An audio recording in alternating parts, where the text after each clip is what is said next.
ഒരുപാട് നേതാക്കൾ നമുക്കില്ല, ഒരേ ഒരു ലീഡർ, ഒരേ ഒരു ഗൈഡ്, ഒരേ ഒരു വഴികാട്ടി.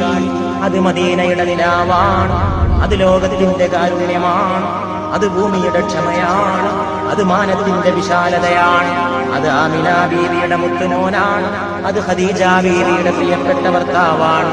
അത് ഫാത്തിമ ബീവിയുടെ പ്രിയ പിതാവാണ്, അത് ഹസൻ ഹുസൈനാരുടെ പ്രിയപ്പെട്ട പിതാമഹനാണ്, അത് സയ്യിദിന്റെ പ്രിയപ്പെട്ട യജമാനനാണ്, അത് ലോകത്തിന് മുഴുവൻ അധ്യാപകനാണ്, അത് പ്രപഞ്ചത്തിന്റെ അഭ്യുദയകാംക്ഷിയാണ്,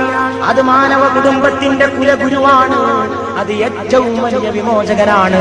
ഏറ്റവും വലിയ വിപ്ലവകാരിയാണ്, ഏറ്റവും വലിയ രാജപാത മനുഷ്യ സമുദായത്തിന് കാട്ടിക്കൊടുത്തോരാണ്, പാപികളുടെ രക്ഷകനാണ്, പാവപ്പെട്ടവന്റെ കാവൽക്കാരനാണ്, സ്ത്രീവർഗത്തിന്റെ വിമോചകനാണ്, തൊഴിലാളി വർഗത്തിന്റെ ഉത്ഥാന നായകനാണ്, പ്രപഞ്ചത്തിന്റെ അനുഗ്രഹമാണ്, പൂക്കളുടെ സുഗന്ധമാണ്, മുല്ലപ്പൂവിന്റെ മണമാണ്, റോസിന്റെ സുഗന്ധമാണ്, മറ്റു വല്ല പൂക്കളും ഉണ്ടെങ്കിൽ എല്ലാ പൂക്കളുടെയും നിറവും മണവും കൂട്ടിച്ചേർത്ത് വെച്ച മുഹമ്മദാണ്